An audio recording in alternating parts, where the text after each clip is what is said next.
Welcome in to the Holy Rival Show here. We're doing a simulcast today with our boys over at High Top Sports here. And we're going to be talking some Gator versus Ute football here. We're going to tell you exactly why Utah's going to win this football game. And we got Sheldon here over from High Top and everything. How you doing today, Sheldon? I'm doing fantastic, man. Excited to be here, ready to talk some football. You Utes guys, I mean, you've taken some jabs over the last 2 weeks. Now, to be fair, I've thrown my fair share back, but y'all started it. Just want to make sure we're clear on this. Okay, you guys watered into these waters before I even started doing anything. But I appreciate you reaching out and having me on the show, man. For sure, yeah. We're going to break down the positions. We're going to make some bold predictions here. And just before we get into everything here, some overview of what to expect today. So we're going to be talking about the game, Utah-Florida game, and then we're going to get into more of the ACC realignment talk, y'all. That's going to be the second half of the Holy Rival Show. And today you can see that my partner in crime, Bomber, the BYU Bombers, not going to be in the house today. He had something pop up last minute that he had to take care of. So it's going to be Sheldon and I. We're going to bring in Monavision later and Immaculate to talk about realignment. But let's get into it. Sheldon, here. So really, like, what's going on right now in Florida? Like, what's the cause for optimism over here in Gatorland? I mean, look, I think there's a lot of it. I think Coach Billy Napier has brought a lot of reason to be excited. Just his energy, his charisma, and on top of that, his recruiting. I mean, right now we're sitting as a number 3 recruiting class in the country.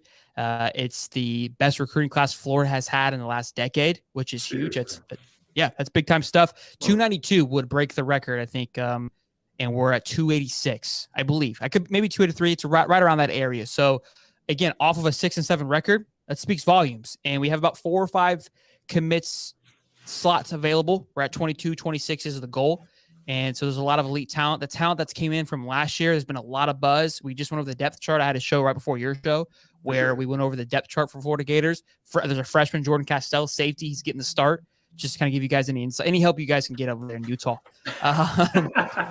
Starting there as well.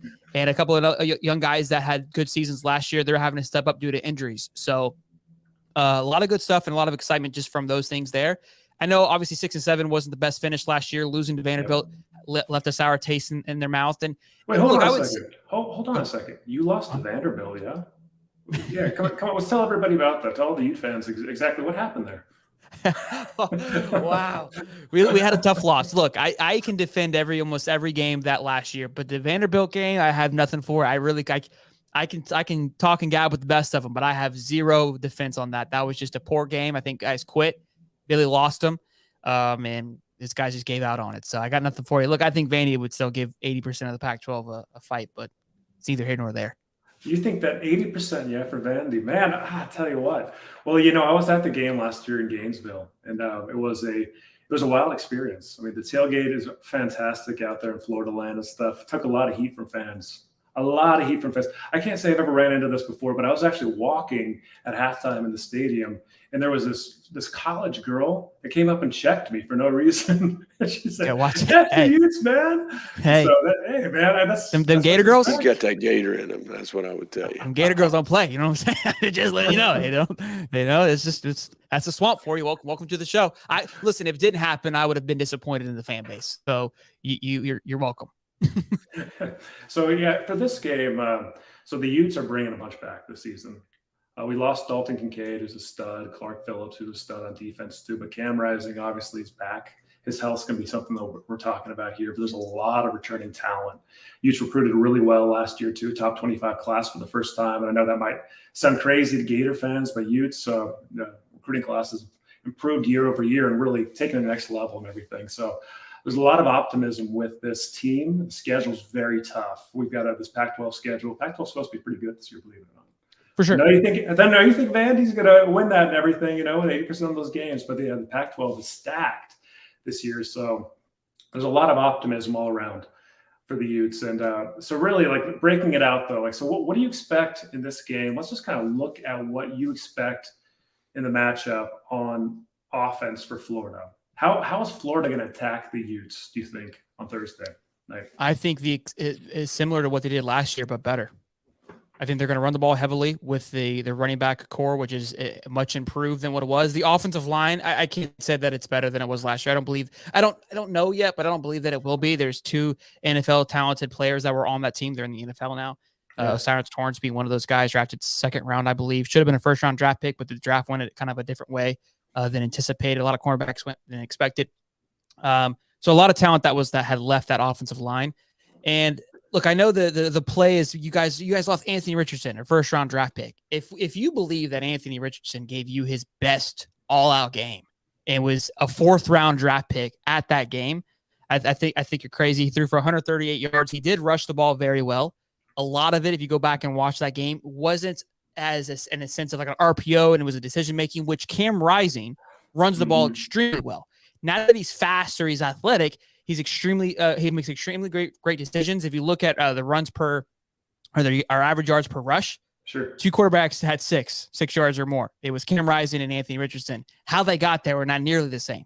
Cam Rising did it just simply off of great decision making, which I don't believe he's going to have this time around because of the knee. I don't think he's going to play. I really don't. But and I've said this on other casts. I don't know if you've seen them. I think what Whittingham has done, and we're going to get into his system and his scheme and what he's built. Sure. He's created a system. You can plug almost anybody in there. What Cam gives you is, if it's close, he gives you great decision making. Coming down to the end of the wire, you want Cam Rising. At the end of the game last year, no other quarterback would even have the opportunity to throw a pick to Amari Burney. It would have already been over. So you think it's going to be more of the same, the ground and pound. That's really the sum of what you're saying. You think the big Florida offensive line, because what I've heard on mine and stuff, like scouting out the Gators a little bit, is there's a lot of inexperience. That you had an injury at center and stuff. So there's some concerns on the offensive line. I realize it's SEC. I realize you have good recruits and everything, but this Ute defensive line is talented, deep. So what makes you think that they're going to be able to get through that defensive line for the Utes? So I think they're going to throw the ball as well. I think last year the game plan had plans to throw. I just don't think the throws were executed. So I think it's going to be what you guys try to run, is which control the ball, right? The Utes controlled the ball for 32 minutes last year compared to 27 in Florida.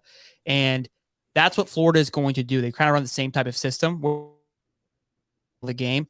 Check down passes is what we've been preaching for all offseason. We just need Mertz to hit a 6-yard pass, a 6-yard slant, and the whole ball game is a completely different animal. To the offense and to your defensive line, I don't think your defense's line is this elite, just talented player. Like we have Princely on coming off the edge, Justice Boone, who's no longer there, unfortunately, but Jack Pyburn, Big Dez at 435. Your defensive lineman is nowhere near that size, and that's just sheer fact. I think what your line does a great job of is working together. And I believe the total sacks last year that you guys had against us equals 0, if I'm not mistaken. It's impossible to tackle, man. That's the difference in this game. That's really one of the big difference is Richardson's escapability. It's so hard to tackle. Okay. And I think that happened so many times last year. He escaped big busts, big plays and stuff. And Graham Mertz is just not the same player. Like the Utes historically have played great versus pocket passers. Mertz is essentially a pocket passer. So really that is a major factor in this game. So the passing game, he might be more accurate than Richardson, but I don't think it's going to be on fire maybe like I think it is. And what has allowed your defense to always be successful is your time of possession. There's very few games where you won the time of possession, except Florida, and you've also lost the game, which is allowed for Florida, which is allowed for Utah's defense to be successful. That I'm just using the statistical data versus just saying like, hey, the Utes are going to win. Like if you look at what breakdown compared to last year to this year and what Utes have done historically, the Utes control the ball. And when you control the ball for 32, 35, 36 minutes in a football game, any defense can come out and play against a great offense, a great pocket passer, because you know why they do well against a great pocket passer? Because they're playing behind, because Utah has done a great job of wearing and tearing down and burning down the other team. And all of a sudden they look up and they're down 14. There's 5 minutes left. And now they're trying to play run and gun. It's like, we don't have enough time. In which now you're doing well against pocket passing teams. Well, I think that like the Utes defensive strategy in this game, like has to be kind of sitting real shallow on defense. And Mertz, I don't know if you know his tells, but he's got some tells and everything. So he really telegraphs his passes. He's a very average quarterback as far as on the collegiate level, so telegraphing passes. And the big telltale for him, apparently, I heard this from the Big Ten folks, is really he only looks at one side of the field. When he looks right, he's not going to read through his progressions and look left or anything. So really, there's a lot in his game that if I'm a Gator fan that I've got concerns about too. And just based on his history at Wisconsin and everything. Do you think that he's going to have one of those type of historical Wisconsin games, or is he going to break out of that and get out of it this time? What's your thoughts on his play? I love you asked that question. I was just talking about it on the show beforehand. I made a little bit of a jab. I said I kind of did like a pre-show before this show, just to show like I wasn't worried about coming on to this show. I mean, I can do show back to back to back. Right? It's like 8 boxing rounds. I'm ready to go. But well, exactly what I was talking about was Graham Mertz, because obviously he's getting a lot of flack, and that being he's coming from Wisconsin, had some struggle with Wisconsin. But what do you think about Michael Penix at Washington? What are your thoughts on him? Well, Michael Penix is a stud, but Michael Penix, when he was at Indiana, I mean, he ran the football too. I mean, that was his MO. He didn't throw for over 1,600 yards. He never threw for 1,700 yards the 4 years that he was there, and then he threw for 4,900 yards last year in Washington. Now, I'm not saying Mertz is Penix. I'm not saying that at all. That's but you are saying that. You just said that. No, I'm just giving. I'm just. That's like the thing. That's been the chatter for the last 48 hours. Jaden Daniels, Joe Burrow, Hendon Hooker. There's plenty of guys that have a resurgence when they go elsewhere. And what Graham Mertz has over all of these guys was an elite recruit coming out of high school. And I know that doesn't mean anything, but what I'm saying is at least he has the base that some of those guys didn't even have going into those offense. Now, what I truly believe, it's the disrespect towards Billy Napier. That's what it boils down to.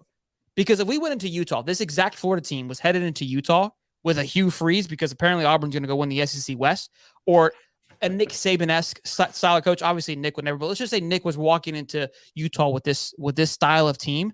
People are picking Bama to win the damn thing. They talked about them winning it on College Game Day this Saturday. Pat, Dez, and Kirk all picked Bama, and they all picked Bama. They don't even know who's starting at quarterback. They have 3 quarterbacks. Nobody knows who's starting at quarterback. Milrose, isn't Milrose the guy over there in Bama? But they got the Notre Dame transfer. So why go after that guy? And then they just don't know. If Saban was the head coach going over to Utah, I truly, genuinely believe that it would be a pick 'em, or it could be 3 points either way. But it wouldn't be as disrespectful as it has been. Now, the line has changed a little bit. It's fluctuated, I think, due to Cam Rising playing, not playing. And it got down to 3 or 4.5 when Cam it felt like he wasn't going to play. So that just made me believe if that was the case and there was a coach like a Saban or somebody, and that's obviously on the higher end, let's just say Hugh Freeze or a Kirby or a Ryan Day or a Harbaugh, I believe it's a pick 'em, or Florida could walk in with being favorites. Well, that's not surprising, because, I mean, Napier hasn't really proved it at the SEC level, right? And so you're talking about Saban and the big boys that are winning championships versus someone like Napier. I mean, his biggest wins are Utah last year in that game. I mean, that is his only win. I mean, okay, let me ask you a question about this. If Napier goes 500 this year, is he going to get canned? Is his job safe? 100%. Yeah, well, that's I think that's the big difference, though. Really, is like just the trust in that he's going to have to win these big games and everything. I agree. Get that trust on the line and everything. Whittingham has started winning big games and stuff. He had that MO for a long time, actually, not winning the big games, not winning the Pac-12 championships and stuff. But he's kind of got past that to win the last couple Pac-12 titles. But these games right here, Florida, Utah, these are the type of games that Utah absolutely needs to win to kind of take the program to the next level. Really, I know. Got to have it. This game's a must-win for Utah from that perspective, just from like the view of the program and where they stand nationally. I mean, like from the Ute perspective and stuff, you can't lose this football game. You're at home. The Gators are coming to altitude, which is going to factor into this game, especially in the fourth quarter. And I just don't think that you can afford that PR hit, especially with the move from the Pac-12 to the Big 12 when you're trying to really move up in the pecking order with recruits and everything else. This is absolutely a must-win game for Utah, especially because of the loss last year. So, yeah, Whittingham's been there with. So I want to. Go ahead. Yeah, you've been asking me. I want to ask one to you, because you mentioned early on when the show started that the anticipation for this team is greater than it's ever been, and the hopes are Pac-12 championship again. It's got to be playoff, because Cam Rising doesn't come back if it's not playoff. Even though you lost Kincaid to the draft, it's got to be playoff hopes. Last year, when you're going into Florida, you were the highest rated you had ever been at 7. Mm-hmm. Now we're sitting at 14, behind the likes of FSU. I want to say Texas. Weren't you behind Texas in the poll? Yeah, I believe so. It's real close. So now that it's disrespectful to Utah, because again, if this team's better than last year, you're getting behind a team like Texas, who finished 7-6 last year, and you guys are Pac-12 champions. Now, Cam Rising could be a big factor why that 14th is there, but why is it that the rest of the country doesn't see y'all as great as you were last year? Or do you believe those teams that are 7 spots ahead of you are that much better? I don't think so. If you're claiming that you're better, there's no reason why you should be 7 spots back than what you are, unless there is a few question marks there. Kyle Whittingham said this is the best, most talented team he's ever had. That's his job.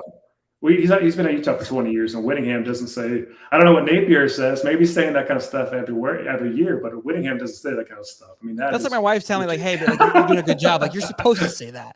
It's your, you know what I mean? Like, you're not gonna come out here like, "Yeah, we suck. It's not looking good." No, Whittingham's not the kind of guy that's going to say something like that. So Whittingham means that this team is really stacked from Utah's perspective. This team's better this year than last year, right? Like that's really how a lot of the fan base sees it. That's what Whittingham's saying. The talent level says it too. So why are we getting disrespected? And plus, backing up a little bit, Utah has actually reached number 2 in the nation, the AP poll. That was about a decade ago. But back in actually 2008 season, after we beat Alabama, Sugar Bowl, that was the highest Utah's ever been ranked and stuff. But the pre-rating, like you said, last year was the highest pre-ratings. Yeah, like preseason stuff. And I think the knock this year is because of that. Because of the loss at Florida last year. If Utah doesn't lose at Florida last year and goes on and they possibly make a playoff run and stuff, they're going to be top 10 for sure. Like borderline top 17. But I think that just these games, this game right here, Utah's got to win this game just to change that perception. It's the perception thing. They're going to lose these games versus an SEC opponent. And a lot of folks, not trying to knock you Florida fans, but this is just reality. You got to accept this. Like a lot of folks think that Florida's going to be an average to below average SEC team this year. That's just really that's the feedback that I've heard out here in Salt Lake City, at least, right? So you've got to win this game if you're Utah. You're a top 15 team. You didn't do it last year versus an unranked Florida team. You have to win these games if you're going to be considered a big boy in this game. So that's the reason, though. It's perception. That's the only reason, too.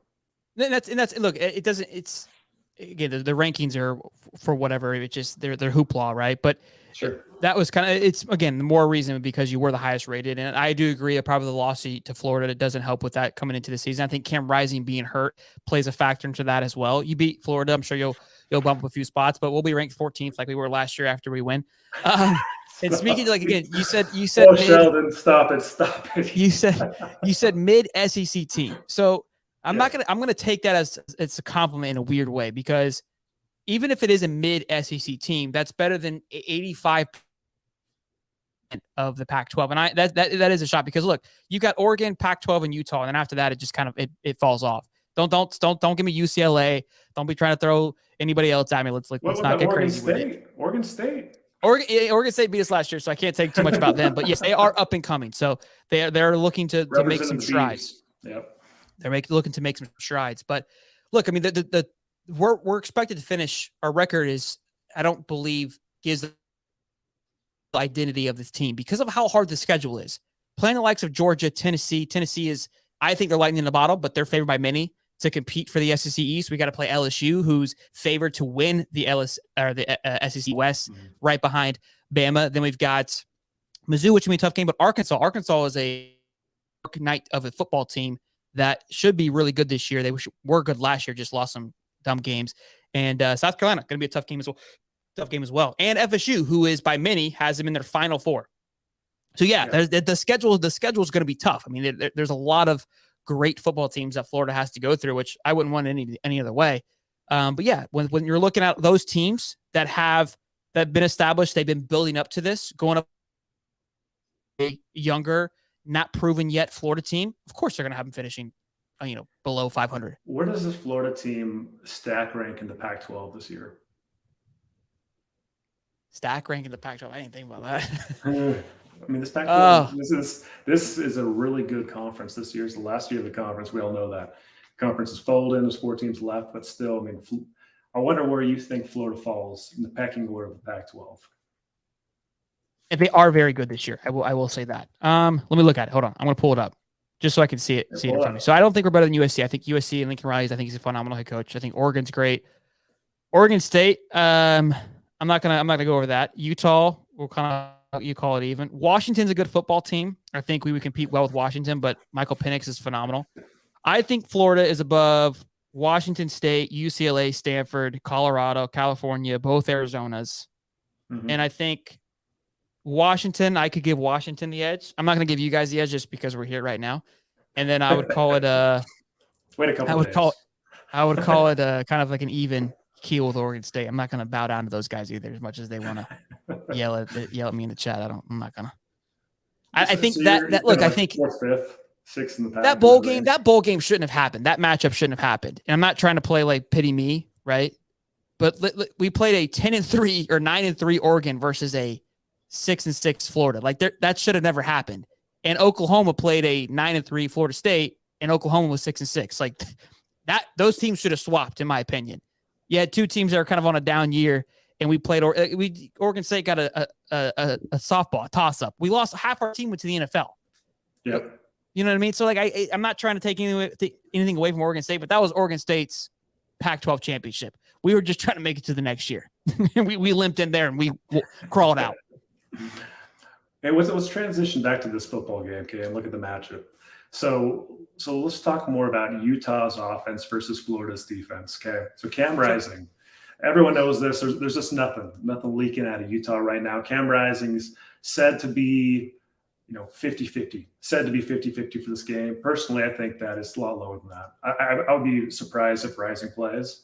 And plus, really with his limited mobility, it's going to be a tough one. It really is. So I'm expecting that the starter is going to be Bryson Barnes or Nate Johnson.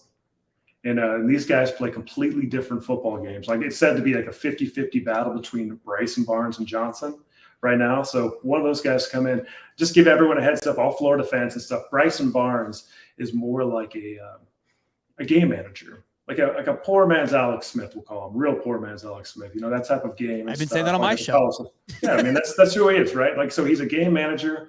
You can't expect a lot. He's not going to make the big time throws and stuff, but he's tough as nails. He can run sometimes, and he can manage that game and not lose you the football game.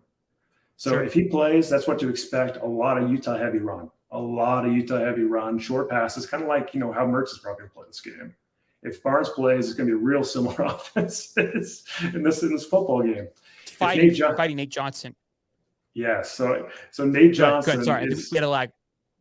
So Nate Johnson here. Nate Johnson's really, if you want to call it a poor man's, he's like a very Lamar Jackson-esque player. He's got 4.3 speed. He's pretty lights out dynamic with his feet, but sometimes he makes some questionable passes. He was actually a blue chip recruit, pretty high 4-star recruit that came in last year, redshirted last year. He knows the offense, but guys, they have completely different playing styles. So I don't know exactly who's going to start there. I would imagine one of those guys is going to go, but I would have to imagine it's kind of tough to game plan around too for Florida. What do you think about that? Yeah, look, I think Nate Robinson may cause a little bit of a disruption in your offense, kind of like what Anthony Richardson was to Florida's offense in their scheme and trying to run a process. I think he's a talented young man. I've heard some things. Larry the Pilgrim came on the show last night, kind of gave me a little bit of insight on Nate Johnson. At that point, up until last night or 2 nights ago, I hadn't even heard about Nate Johnson. I thought it was Bryson Barnes all the way. So I just started hearing about his name and his talent and what he's able to do. And the one advantage he'll have, and I think what Anthony had last year, was the unknown. I think Graham walks into the same thing, though, even though you saw him at Wisconsin. I don't think you're going to see the same kid at Florida. Yeah. Bryson Barnes, I think, you hype this guy. Talk about wrapping a turd. Kudos to you, man. The guy walked into Washington State the guy walked into Washington State through for 170 yards to 2 monster tight ends, just hoping and praying one of them would catch him. You watch the game. He wasn't out there poor man's Alex Smith. Disrespect to Alex Smith. But I don't think Bryson Barnes is going to be the Lord and Savior. And yes, running the football. Let's talk about running the football, because I know Utah, they thrive off of their run game. And I think you guys finished top 20 last year in offensive rushing, if I'm not mistaken. It's 62nd, I think, in passing. But if you look last year, you guys ran the ball well. Unfortunately, you also remember you kicked a lot of field goals. You couldn't poke it in. You don't have the big guys up front. You don't look the run team isn't like a North and South Bama running style where you guys just power the ball home and knock it down, because when it gets into the trenches, you're not able to run the ball as effectively. And that is a fact. You can go back and look at it. The execution in the red zone was the reason for that. So if that's the case, it's going to be, you guys will, it'll be 24-12, because all you'll do is kick 4 field goals. Well, last year, our field goal kicking game was horrid. So we actually brought a transfer in from Colorado. All right, 15-24. Sorry. You'll make one more. Hey, check it out. So actually, our offensive line So Ludwig, our offensive coordinator, had mentioned this offense. I know you're going to say this is coach speak and stuff, but he said this offensive line is actually absolutely talented. I mean, he used to be a Vanderbilt coach, so he's in the SEC, and he says this line is just absolutely loaded and stacked. A lot of talent on it, a lot of experience, very deep and stuff. We've got a stud left tackle coming in. He's a freshman actually, so this will be his first game. He's a man among boys. Really a lot of experience there. And then our running back room is loaded too. So Jaquindon Jackson, expect to see Jackson, the back of his jersey. The back of his jersey, Florida fans are going to see it all day long. Because he's rolling over to get up. Jackson. Serious. This guy's going to go. I don't even know how many yards he's going to have. Well over 100, I'm thinking, for Jaquindon Jackson. But this running back room, you think so? Really expect a Bama-like strategy. We're just going and pounding you right up the middle. Pounding you, run, power, everything else. Really, this line is that. This team is going to bring that type of game. And I really think that the Utes are going to put you on the ground pretty hard and punish you. So do you know why your offensive line is as talented as it is? Yeah, I know it's because of good coaching, guys. Jim Harding is a stud coach. And plus, look, that's part of it too. It's also because you guys are not – I'm changing your name to nicknames to Old Man U. You got offensive linemen that are like 25, 26, 27. We give Stetson Bennett crap. I mean, if you look at the Utah team, you have guys from the 2016 recruiting class still on the football team. And that's what Utah has done a great job of. That's where their loophole is, because the talent that goes to Utah is 0 to 3 stars. And I'm taking a little bit of a jab, but it's fact. And you're starting to get some more force. I got to jump in there. Okay. Bryson Barnes is the only 0-star recruit. That's how significant play. I said 0 to 3. I said 0 to 3. 0 to 3. It's really 3 to 4 star. I mean, Utah doesn't land 5-star kids, but 3 to 4 star. No, I don't. There's 24-star kids on this roster. Look, I think the 4 stars are starting to come in, but what you're seeing on the talent field right now is that 26-year-old offensive lineman was not a 4-star talented young man coming in. He still wouldn't be there, right? And look, so yes, you guys have a talented offensive line because they've been there since 1945, and they're all been working together. So my question, I saw the freshman at left tackle, a man amongst boys. I think he was the #1 player in Utah, right? Yeah, Spencer Fano. So this tells me one of two things. He's either really, really good, and he's just beat the other 26-year-old that's on the team, or there's a hole there that they haven't been able to develop. They didn't keep enough 26-year-olds around, and he's having to fill in. Mind you, that 18-year-old is going up against a grown man on SEC talent on considerably the best edge rusher in Princely in the game. Yeah, Princely is a stud from everything I've heard. What can we expect from Princely in this game? What's he going to do? What's his game? I mean, I think he's going to eat. I think you had a lot of Justice Boone, or excuse me, Britton Cox last year, which was a disruption. But you can go back and watch film. I've been on record saying this. I wasn't sold on Britton Cox, hence why he went undrafted. Part of it probably more due to personal reasons, because he obviously got kicked off the team. But he was a north and south guy. Did not know how to. It wasn't a talented edge rusher. He was just a physical edge rusher where he would just blow through. Problem is, he blow through and you look up and the running back's already down the 20 yards on the field because he just was trying to just get past the guy.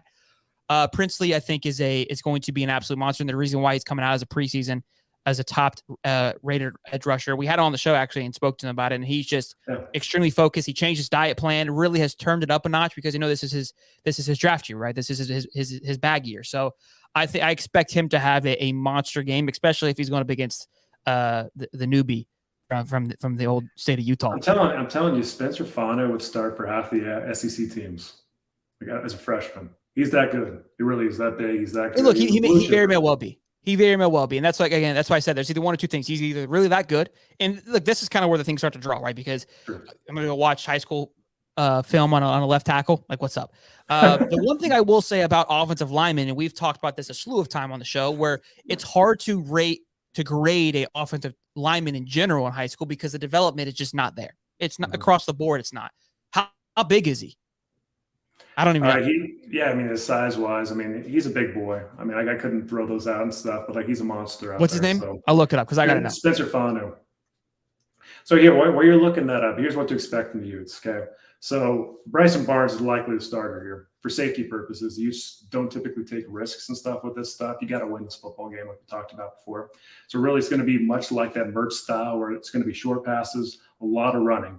A lot of ground and pound. You're going to hear Mekhi Bernard's name a lot. You're going to hear Jalen Glover. He's a Florida kid too, high school kid. So really, it's going to be a three-headed monster with a guy named Chris Curry too stepping in. But I just expect a lot of yards on the ground. And really, so what happens in altitude too? Let's talk about this. I mean, Utah is pretty high up. We're in the mountains over here, and you guys sea level over there. So really, what happens is the wear and tear. I'm like just wearing you down. That ground game is going to really wear you down. You're going to start feeling it in the third quarter, especially in the fourth quarter. That's really when Utah is just going to blow this thing open, I think, and really take away from it and stuff. I think it's going to be pretty close in the first half, but that ground game, the altitude, you're going to be more tired than you normally are. And I think that's really the keys for the Utes win right here. Is just to pound the rock, short passes. You don't even need the big play in this game. I think it's just like the vanilla, just totally ground pound style. So that's what to expect in offense. If Bryson Barnes starts, if it's Nate Johnson, all bets are off. It's just going to be. We'll see what happens. Yeah, I think nobody knows what's going to happen if it's Nate Johnson, but he's 6'5", 300 pounds, so he's the size of one of our cornerbacks. That's cute. But look, I think we're from the altitude. You asked a question about the altitude. I don't know if you know what Billy's doing and when they're coming in. Have you heard about all that? Yeah, I did. I think that he's flying into Texas the day before the game. Is that right? Yep. And the day before he's flying into Salt Lake the night before, but the day before that, Texas, right?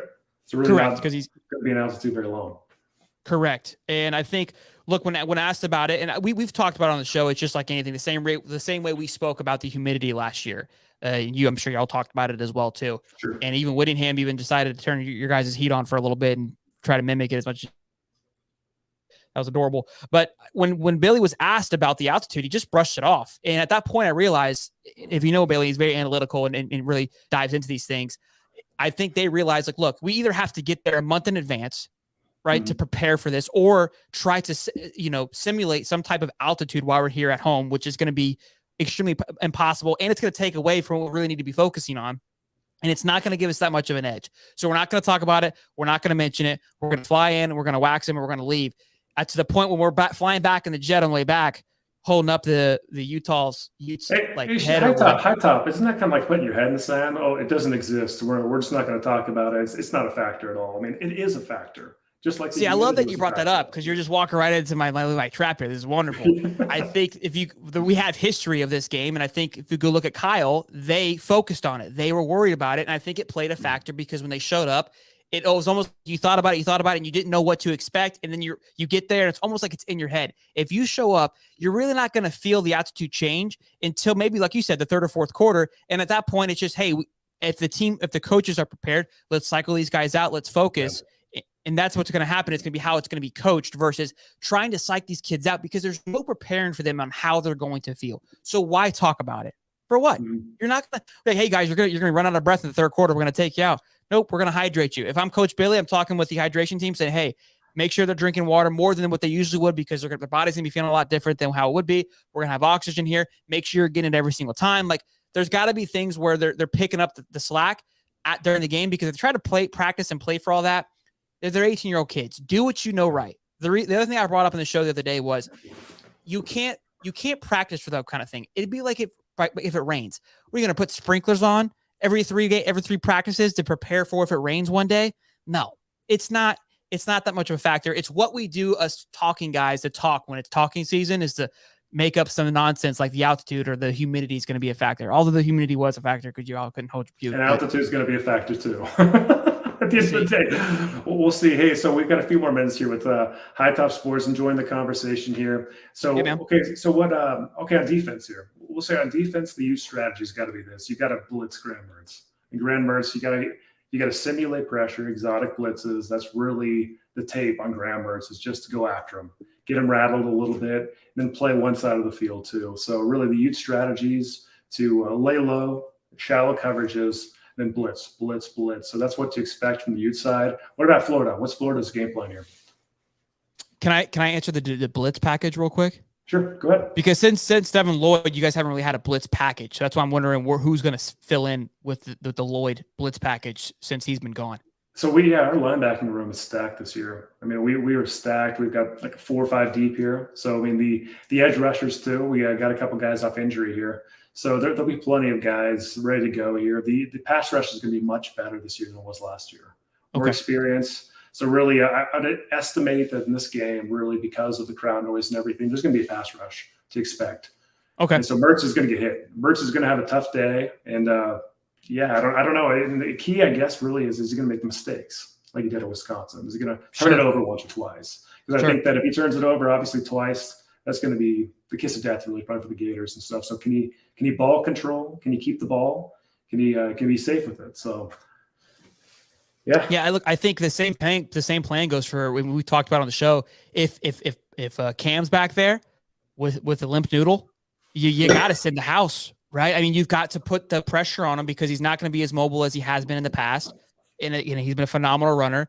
But you rattle him one time, you got to think he's going to be questioning it. And even if he's at 80%, there an injury coming back, especially your leg.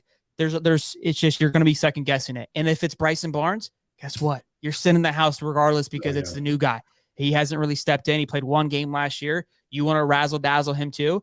Coach Armstrong was nicknamed the Nasty Bunch when he played at Southern Miss. And if you watch any of that orange and blue game, it was ugly in a sense because it was 7-10, but that defense was all over the football field and in the backfield every 3 seconds. So I expect to see the same thing. Yeah, I mean, really, it's the same kind of defensive plan for both squads. Again, if Nate Johnson plays, though, it's going to be all bets are off. The guy's going to scramble a lot.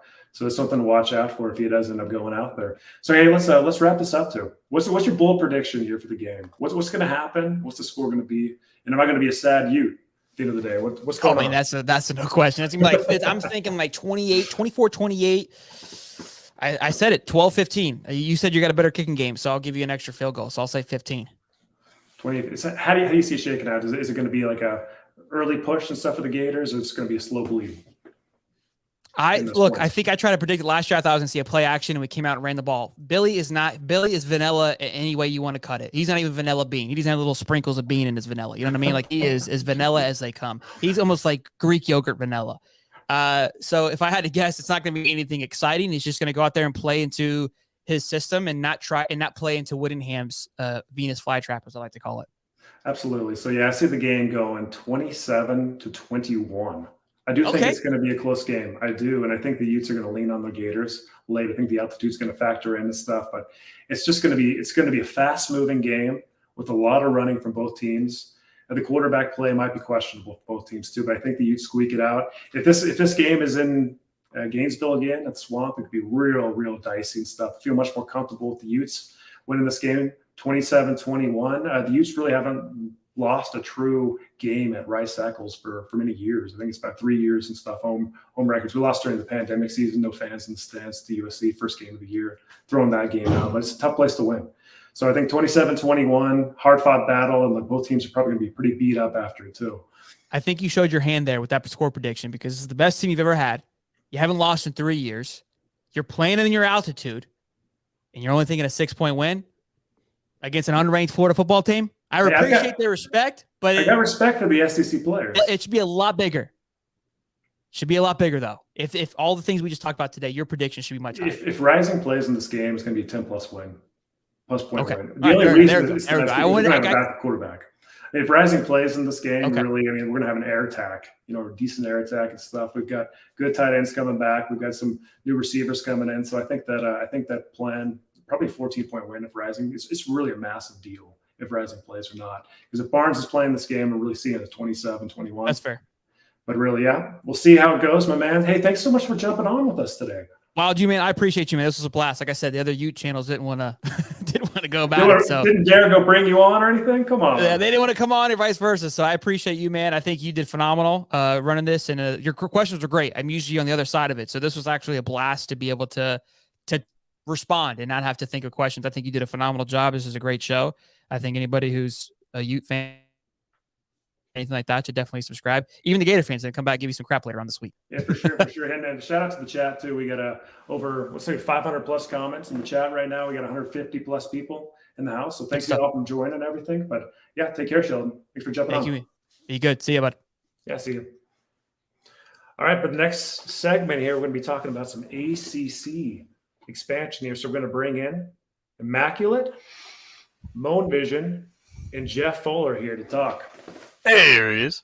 What's up, guys? How you guys doing? What's up?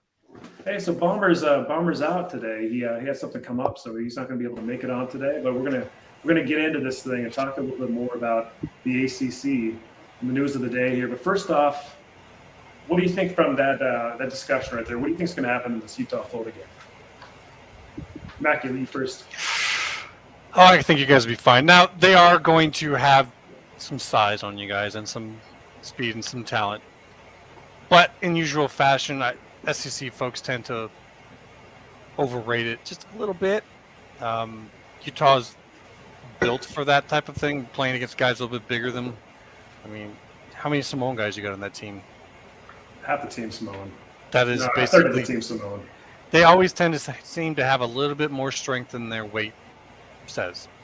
People could take that as they want. My biggest thing that I was trying to get much of an answer for from the Florida guys is, how are you guys saying you're so great when you had a first-round talent at quarterback last year and you were trash, absolute trash? This guy's starting on his NFL team this year, and he looks like he's throwing bombs and lasers all over the place. And you're going to bring in a mediocre Big Ten quarterback as your lead quarterback, and he's going to be great here. You had a round one talent that was trash at your school. So, I could see the chat and call them fools, but sorry, we are not drinking the SEC Kool-Aid here. I mean, just from last year's game and everything, I ate some humble pie. I really thought the Utes were going to put it to the Gators last year, and being at that game live and stuff, seeing how hard fought it was. I mean, kind of humbled me a little bit to what to expect in this game. If Rising goes, I mean, it's usually going to win pretty easily and stuff, but it's going to be tight if he doesn't. It doesn't look like he is going to go, like we're talking about. So a little bit of a nail biter for it. I think we'll see it though. I want to be yelling my butt off over there and stuff at the game. So if there's an X factor, it's going to be me. Oh, sure. So what do you see, Jeff? How about you? How do you see the game going? Yeah, I mean, it's going to be interesting. I mean, first, let me just start off with the irony of listening to Big Ten and Pac-12 people talk about how weak the SEC is and how overrated they are. We can go through playoff, we can go through bowl games, we can go through metrics, average rankings. I mean, national championships. We're not here to have that contest, but again, the SEC has proved it time and time and time again on the biggest stages. Overall, in the college football playoff games that have been played so far, SEC, I believe, I may be off by a number or two, I think is 16-4 all time, with 2 of those losses coming to fellow SEC teams. So no one else even comes close when it comes to the biggest stage. Now, we're talking about Florida here. We're talking a team that was, among the bottom feeders in the SEC last year and looking to be that way again this year. So obviously a great brand, a great tradition, loads of talent. Speaking of Richardson, the quarterback you mentioned, he's got all the talent. I think he's the biggest freak of the draft in years at the quarterback. He was. He's pretty fucking good. But yeah, he loses it in the moment, has shown it time and time again. And that's just maybe he can develop that. Maybe it'll come. But I was shocked he was drafted that high. That's taking a big risk for someone who couldn't prove it at the lower level. How is he going to gamble on based on talent? Yeah.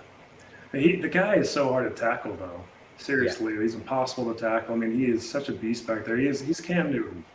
Really, I mean, I know that's his comps and everything, but he played like that, and he just drilled. But he's not a winner. Cam was a winner. He's Achilles Smith at best. Achilles Smith, yeah? Yeah. Anthony Richard, that's the biggest bust. I guarantee you that'll be the biggest bust of this draft. To take him that high, I don't see it. Do not see it. Huge gamble. Low chance of it's success, in my opinion, as it's well. It's like Trey Lance. They drafted Trey Lance number 2 overall, and what round did Brock Purdy end up going in? I think he ended up being in the 7th round, and he's starting for the Niners. And they traded all this draft capital to go up and get Trey Lance based on all these athletics and assets and talent. So I don't believe in the raw talent. Give me the finished product. Give me a Joe Burrow. Yeah, it makes sense. Clearly they agree with you by grabbing Mertz. I mean, Yeah, he's a true. mediocre Big Ten quarterback who's going to come save the day. Oh yeah, we own your conference. No, pretty sure it's the other way around. Well, You need no, our and nobody QBs. can argue. Yeah, nobody can argue the SEC is the best conference in football.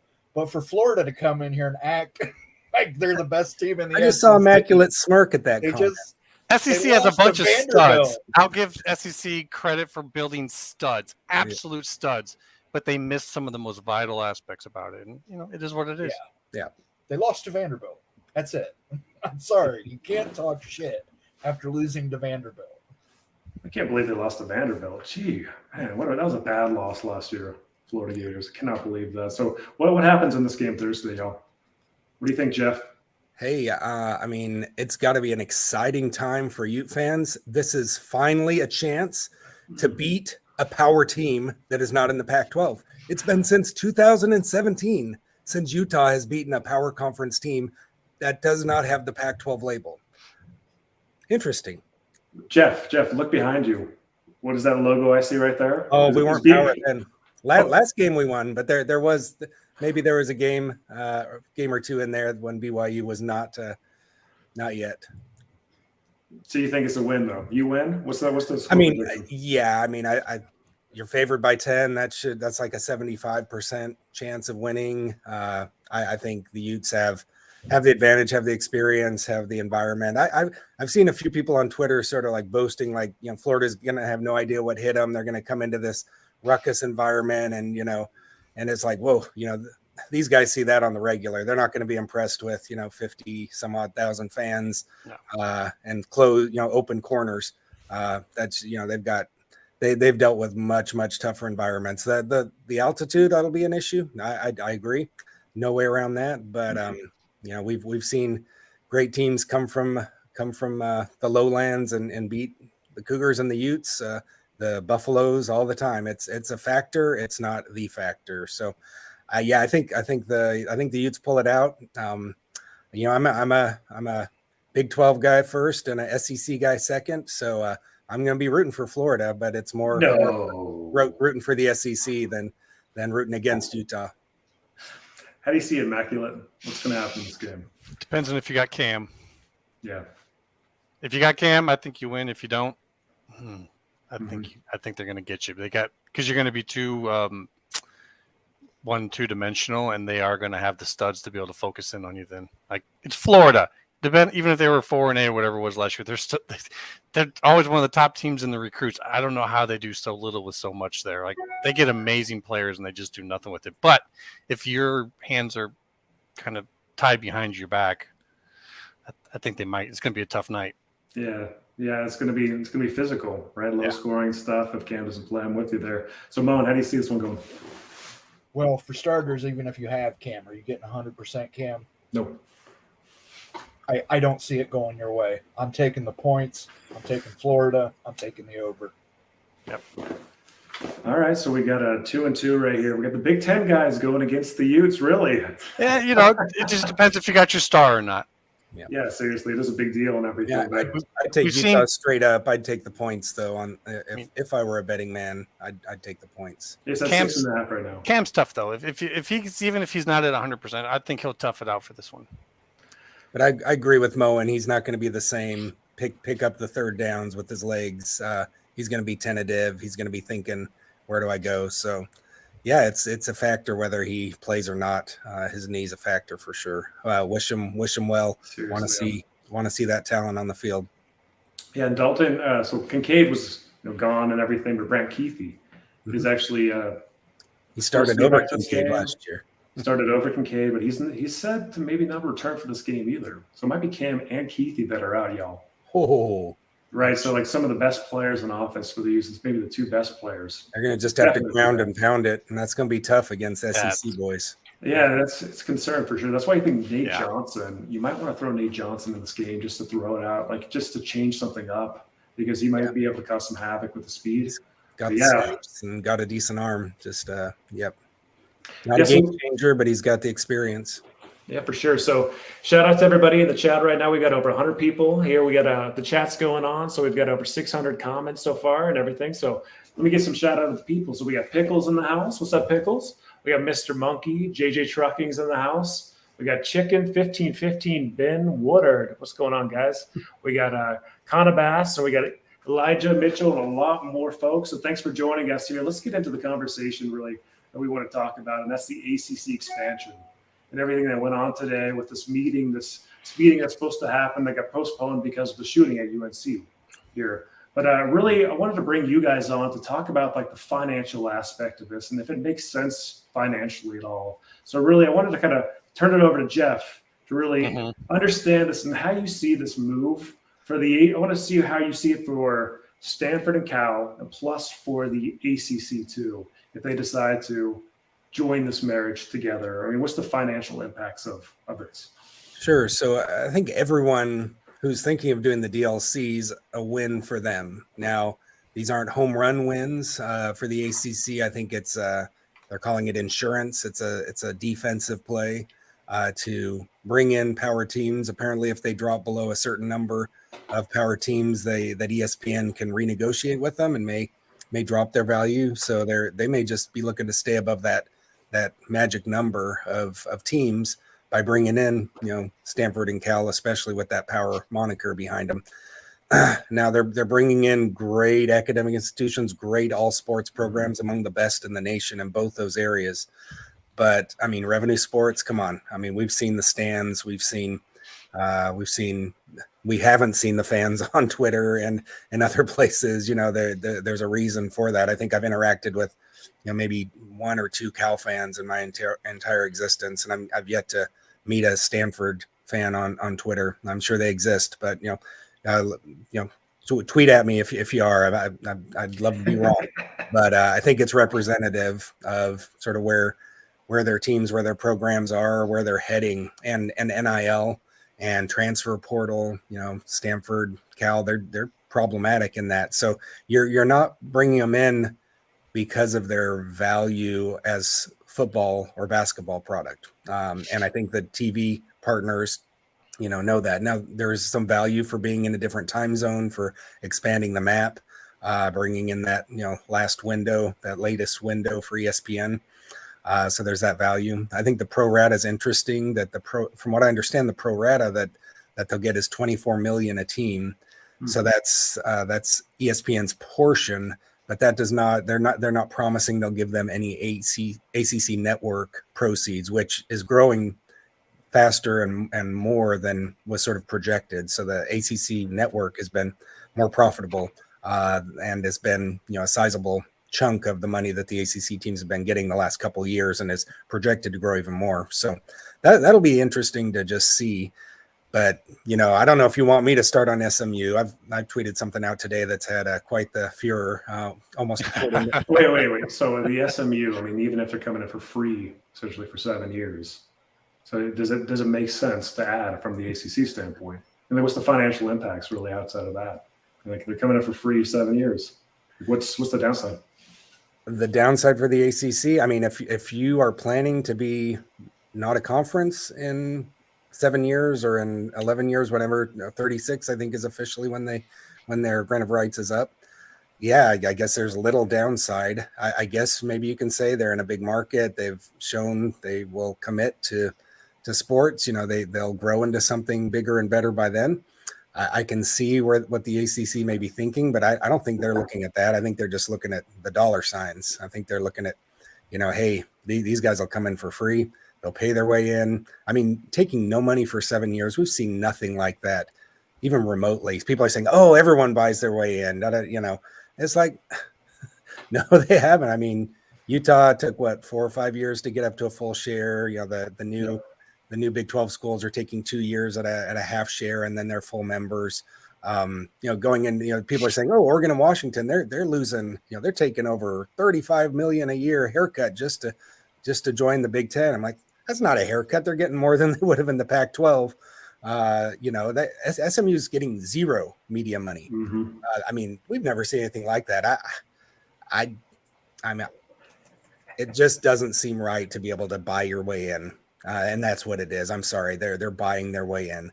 Those financial dorks over at SMU definitely did their cost benefit analysis on this one, right? I know. I mean, right? I think it might make sense for them, but yeah, they've got the donors. But yeah, I mean, they bought their way to close to the top before, in the 80s, the Pony Express, they got the death penalty for what they did back then. And, seems like they're still dedicated to, the dollar's the way to go. A lot of people have been, shouting me down over what I put on Twitter there, just saying, oh, it's all about money now. Shut up. My biggest argument is SMU would be the first team to enter the power ranks that has not earned their way there for sports relevance, especially football relevance. They've done nothing. They've got 0 conference championships in the last 40 years. They haven't won a bowl game in over a decade. They had Sonny Dykes. They had some ranked teams for a couple years there and made a little noise, but they're just not a relevant team on the national landscape. They're not even a BCS buster. They have none of that. I'm sorry, it just doesn't sit well with me, and I think a lot of fans out there that, and people are saying, oh, these last teams to jump in the power conferences, they're the first ones to pull up the ladder so other teams can't get in. Maybe there is some of that I'm at BYU and UCF and other fans are saying, but I think at least we all have better arguments of why we're here. And the fact that we're being paid full shares after just 2 years proves that point over what SMU is offering to the ACC. Yeah, they're kind of cheating. It's kind of like a cheat code here with some cash. So do you think that from like the ACC standpoint, does it make sense to add SMU? Like, do you think like financially and everything, is that going to benefit the ACC in the long run? Or is this just a short-term play? In the long run, I can't. I'm not a long-term projector. I mean, it's the Dallas market. Yeah, you can't. Recruiting, they may like that idea. It depends on who they lose and what they become. I think if they stay current with other teams, SMU will be dilutive to their overall product. If they lose some of their bigger brands, then SMU may have a chance to rise up, and because you drop the average value, then SMU won't be as dilutive and maybe accretive. So Moan, how do you see it? Are you ready for a rant? Bring it on. So if this happens, this shows that the ACC has zero integrity, absolutely zero integrity, that you would allow a school like SMU to buy their way into your conference, because that's what they're doing.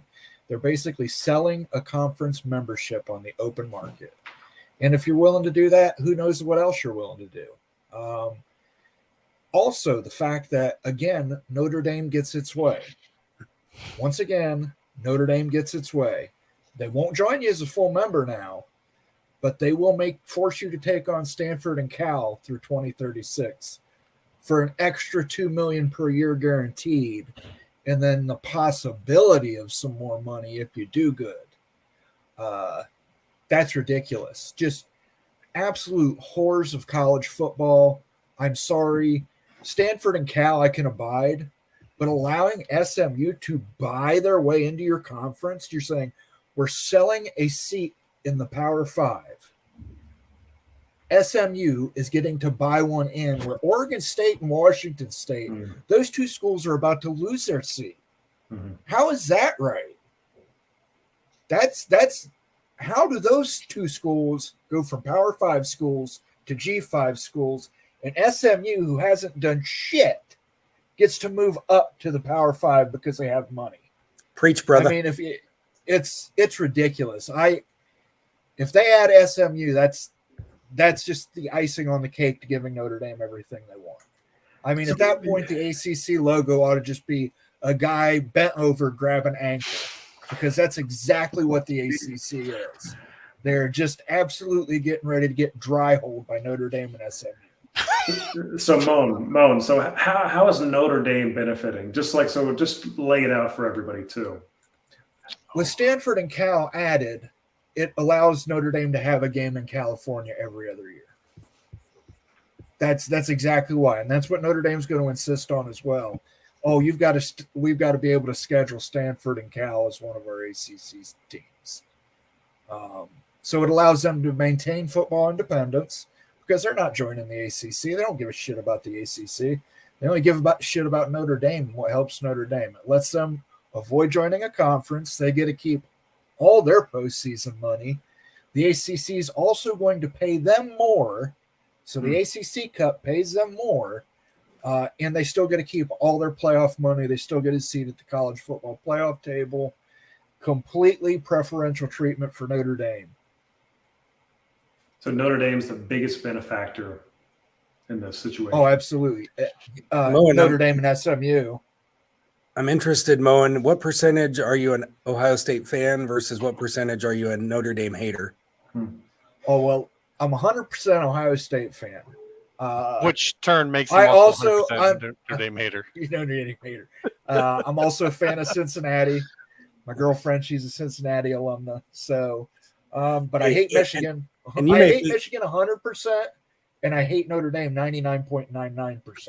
So nice. So there's a sliver in there. So he likes Notre Dame when they play Michigan. Yeah, that's it. That's the only time I would root for Notre Dame. I would actually root for somehow they both lose. Yeah. It just goes to like a 7-out tie. And everyone gets injured and breaks their legs, right? Yeah. DNF did not finish. Yeah, and actually, just chiming in as a BYU fan, I think I used to have a little bit more soft spot for Notre Dame, fellow independent. They were coming out and going to help us with this great series. It was a 4-for-2, and we played Notre Dame 3 times. Guess how many times they visited Provo as a part of that contract? What was 0? 0. Yep. Yeah, they totally welched their way out of the game in Provo. And yeah, look at that. Look at AMAC saying 200%. We got a lot of those. You guys got suckered. So yeah, BYU never had a seat at the college football playoff table as an independent, did they? No. Yeah, that's Notre reserved Dame's for Notre Dame and Notre Dame alone. Yep. It's absurd. So Immaculate, curious about your thoughts on this too. So like this SMU buy-in into the ACC, what's your thoughts on that? We know Jeff's, Moen's thoughts on it. I'm going to take a little bit less of a, how should we put this? I'm just going to analyze it for what it is. I mean, we can make all kinds of judgments about it. I mean, and everything that they said, I would say is right. But from an SMU perspective, I'd say they're doing what they have to do because all of Jeff's numbers are inarguable. I mean, they're not getting in there for how they're playing, and they're not going to. And it's not going to happen because windows will be closed by the time they could have that type of performance. So they're leaning on what they got, and that's oil money. Also, I like to focus in on things like what's the future of the ACC? And the future to me, I think the argument is getting stronger that it's going to be a private university conference. The ACC. The ACC. It's going to be a private university conference because when you start getting in all these things and you're looking at how much oversight there is over state schools and whatnot with these rules coming on NIL stuff, it might pay to be a private university. And if you got a conference full of that, who knows what they can pull off in that.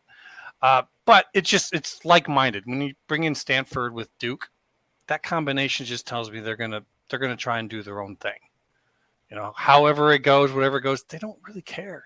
They don't have to care about this stuff as much at those schools on those campuses. They just don't. So I think that's probably why SMU is getting looked at. Obviously the money, but because they're in Dallas, private university, academically speaking, pretty good marks.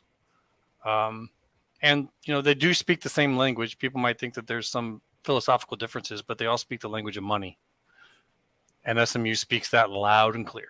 So I think that they fit in there. California would be the weird one out, but who knows? They might get picked up by the Big Ten later on as a final go in or something like that. Like if they're going to 25, be a good match with Washington, Oregon, USC, and UCLA. At least you need someone to lose in that group. Okay, we're going on the conspiracy theory here. Okay, so absolutely. We're going there, okay, guys. Yep. I'm curious Jeff's thoughts on this too. So we're talking about 3 teams going to the ACC, possibly, right? SMU, Cal, and Stanford. Is there any hidden school that we're not talking about right now that'd be a good fit for the ACC that might be in play too to get the ACC to more throw Notre Dame out to more of a clean number and everything? if they had. So I mean, I think the two biggest that stand out would be Tulane and SMU. Tulane and USF. San Diego State, boy, I just don't see it. They seem like they're falling on their faces, but maybe I think Tulane is the no-brainer for them. Just that private school, that market, sort of a new travel partner with SMU. But USF, they're on the up and up. They got AAU status. They huge market, great recruiting area. I don't know what Miami and Florida State would think about that. They probably would be against it. So maybe they'd say, look elsewhere. But I don't know. I haven't thought much about it, but that's just what comes to the top of my mind as to who is relevant academically and athletically right now. You're still leaving Cal and Stanford really like on that island, right? You're so far away. You got SMU right there. Like you don't have a pod or really anything. There's not 4 teams right there. They can bulk to minimize travel. So it seems like I vote for Utah. Utah should go to the ACC. Well, hey, you know what? Here, backtracking a little bit, the ACC made a huge blunder by not going after Utah, Arizona State, Cal, Stanford, Oregon, and Washington. They had an opportunity there. Like 2 months ago, they had an opportunity. We're talking about they didn't have the time. It happened too quick for them to do anything. You got to remember when that Pac-12 media deal it was 7 a.m. that day. That was getting signed, and it was reported. They're signing.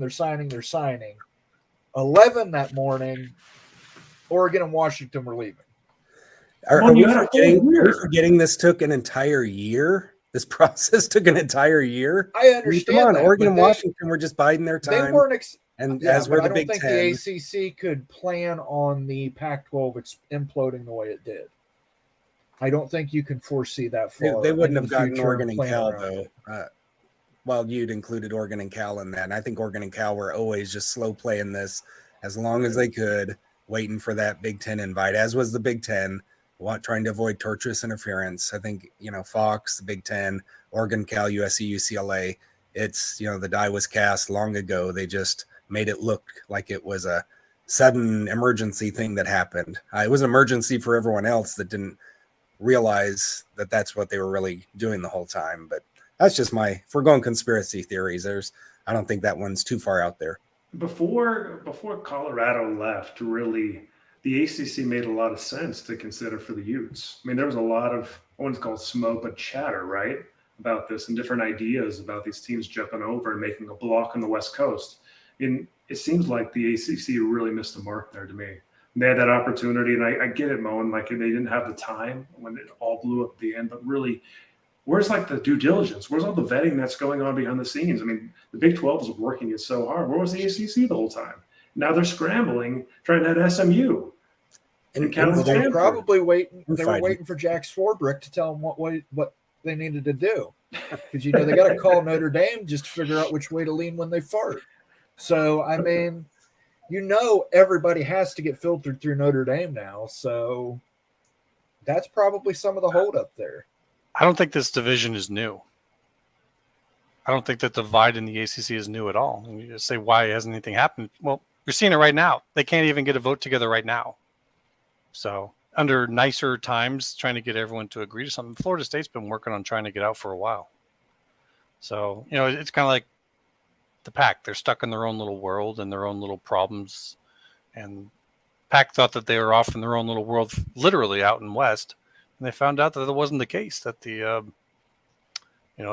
bigger powers to be, so to speak, out in the East reached over and did what they wanted to do. And the same thing's happening with the ACC now, because it's even worse in the Pac. They have the SEC looking at them. Yeah, so kind of sidestepping over here, talking about like the financial aspect too of the move. If SMU and the Cal schools go, and Jeff, you alluded to this earlier too, it opens up some extra cash and stuff that's going to be shared amongst the current ACC members here. So yeah, according to Ross Dellinger earlier, he was saying that really it's going to open up about $72 million from ESPN based on that pro rata. And going to be split after travel costs and stuff. It's going to be a little less than that. So Jeff, I'm curious from your perspective and your financial mind, what does this look like? If I'm Florida State, we have these teams, what's going to be added to my coffer to make me feel more comfortable? Yeah, I mean, all reports I've seen after the diluted shares that Cal and Stanford would take, the travel portions you mentioned, I think it's only supposed to be like $2 million per leftover ACC school. I mean, it's like $30-ish million. That's like the top cap. Yeah. It might be even less after travel. I mean, that's not going to sway me if I'm Florida State. I mean, you're tens of millions of dollars behind the SEC and the Big Ten right now financially, and that's the gap you're wanting to narrow. They've gone to unequal revenue sharing of the earned money from postseason play, NCAA tournament, bowl games, college football playoff. If you make an appearance, you get a larger share, but that's still going to be split up. But yeah, Florida State, that's not moving the needle for me at all. I don't know how they swing any of those 4 no votes just from that $2 million, unless there's some other deal saying, hey, you 4 schools, you get all this money, or you get a double share of it. Just or I've heard it maybe that money may be thrown into the sort of the unequal revenue sharing portion, and maybe based more on TV ratings and or on field performance. But I don't know. What do y'all think? Personally, I think that it's kind of a bogus cover story. It's not for $2 million. They don't care about that. I mean, their own board, their own president, AD, said the golf was 30 to 40 million.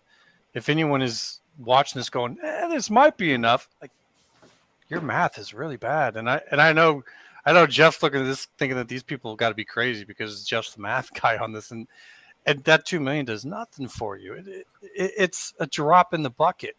And I don't think that this has ever been about that. I think that the meetings that they're having in the background trying to figure out what to do with money has nothing to do with that money whatsoever. You want to go deep right now?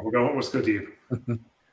The money that they're talking about dealing with in the back rooms right now is the money that they'll get in exit fees. And who gets that? You do not want to give that to schools that are going to leave in 2 years, because they're just going to use the money that they get from that to pay their exit fee. So if you're going to let anyone out, you want them all to leave right now, and you want them all to pay an exit fee that goes all in your pocket. Otherwise, the ones that stick around and then leave later, they're getting some of the exit fee and using it to get out the door later. I'm curious here. So Jim F. made a comment here. ACC network should increase in value as the Dallas-Fort Worth at least is in the market. Is that going to change the value of the ACC network that they're adding a school to the footprint? What do you think about that? And they get San Francisco, which is number 6 or 7 in the nation. It's definitely a top 10 market. It's not one that cares a whole lot about college sports. Dallas, it's a pro sports, but also college sports, one of the best sports markets in the nation. So I think that, does that move the needle like massive revenue for everybody in the ACC? No, but it's I think it's additive. I think it's a smart move. That's one of the best arguments SMU has is the money they have and the market they're in, because there's not a whole lot of other arguments. Can someone explain to me how that would even work, I guess? Like looking at the network, okay, so you're in a new market and everything, but like you're... Yeah. Yeah, are you going to talk about what Bob said? Yeah, I was just going to say, you're not guaranteed a local carriage rate just because you have a team in the market. Yep. That is not how it works. You have to prove to that cable carrier that it carries enough value to be considered a local team to get that carriage rate. It is not automatic. But as the Big Ten taught us, though, it's not just about that team. It's about fans from the other teams who live in that market, such as Rutgers and New York.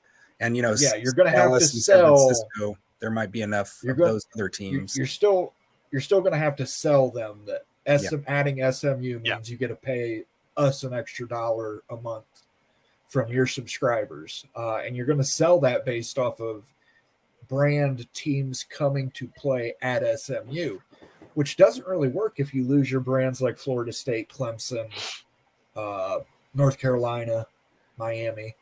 Nobody's going to want to watch Stanford versus SMU. I'm sorry. I love college football. I'd rather drink bleach than watch Stanford play SMU. That is a terrible matchup. I don't want to see it. Stanford versus anybody. No one's going to go to those games with Stanford. Think about it. Wake Forest, Stanford, NC State, Stanford, Cal versus Syracuse. You guys, no one's going to go to these games. It's already happening, and you've got these existing rivalries like even Cal and Stanford. That game won't even sell out. I mean, so I don't know what the ACC is doing. It seems like a terrible idea to me. I think that they'll probably end up doing this. Like, I just don't see how this makes it long-term sense at all, because what I see really here, this is really what's going on. So this is basically anticipation for Florida State and their schools to leave. Can you survive after these other teams leave? Like, let's get real deep here and like, what's going on? That has to be the play here. So if you're a team like Wake Forest and stuff, can you survive and be a P4 conference, at least by name, once those other schools leave, and whether it be 4, 6, 8 to the other conferences? I think that's exactly what the thinking is from some of these schools, like Georgia Tech and Syracuse and others. What do you guys think about that? If I can say something real quick, I think you might be losing some of your Oregon State guys. I just want to say one thing to them real quick in the chat. If you're looking for a way that Oregon State comes out of this good, get Stanford and Cal out to the east, take your Pac network and sell it to the Big 12 with your memberships.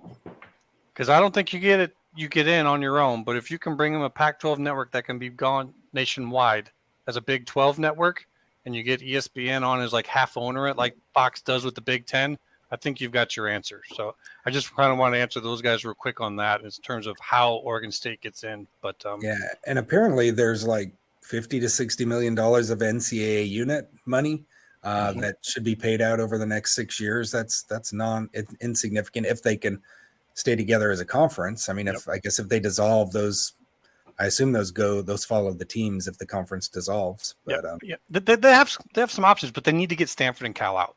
They need to be gone. You need to get wait for them to get out, and then watch your Mark do his thing.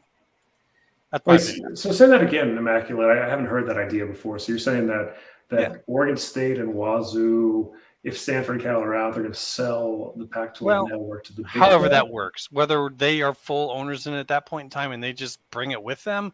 But I mean, you can sell it to, if it's with ESPN's approval or whatever, just sell it to Big 12 for a cheap price. It goes to them. They let you in.